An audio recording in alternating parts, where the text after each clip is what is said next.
Hey there. That doesn't feel right. Hey there. No, still doesn't feel right. Can I try something different? That's better. Hey there. I'm Krystal, one of the co-owners of Palace Coffee Company. I'm so excited to tell you about our line of Queen. If you've been following along, you might have seen another handsome fella telling you about a couple of our other royal court characters, and I get the privilege of telling you about Queen.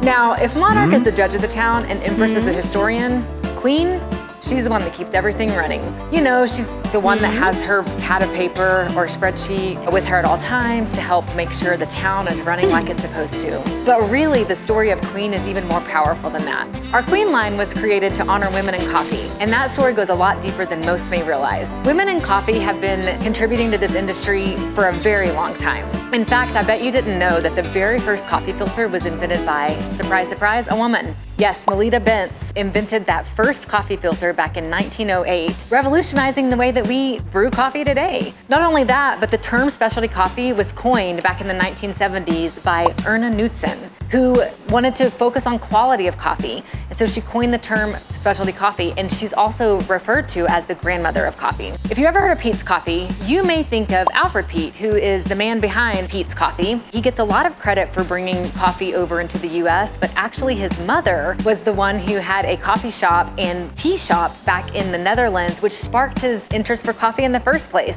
Women have contributed to the rise of coffee over time. Even today, 70% of the workforce in coffee at the farm level is done by women. Whether it's planting, producing, picking, women are doing 70% of that labor. But only 20 to 30% of farmers are actually women. Why? Because they don't have access to the resources that men often do. They don't have access to credit or loan opportunities or even education. Even in the cafe setting, 74% of baristas are women. Yet most of the leadership and ownership of cafes are run by men. But women are contributing. That's why we created our Queen line of coffee, to celebrate and highlight the work that women are doing in our industry. Every single queen that we carry will be from a woman-owned farm, and every single batch will be roasted in our roastery by a woman. It just so happens that I'm getting to have the privilege of roasting our queen currently.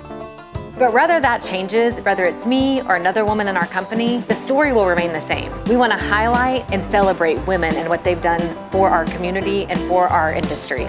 As we continue to introduce our Royal Court coffees to you, you'll notice that many of them are going to be consistent and the same coffee from the same regions every single time. Queen is not that. Queen is actually an evolving process where we're constantly making new relationships with other women-owned farms to bring them in. So you never know what you're going to get with Queen. We want to continue to celebrate women and everything that they've done for our industry. And we'll continue to do that through our Queen line.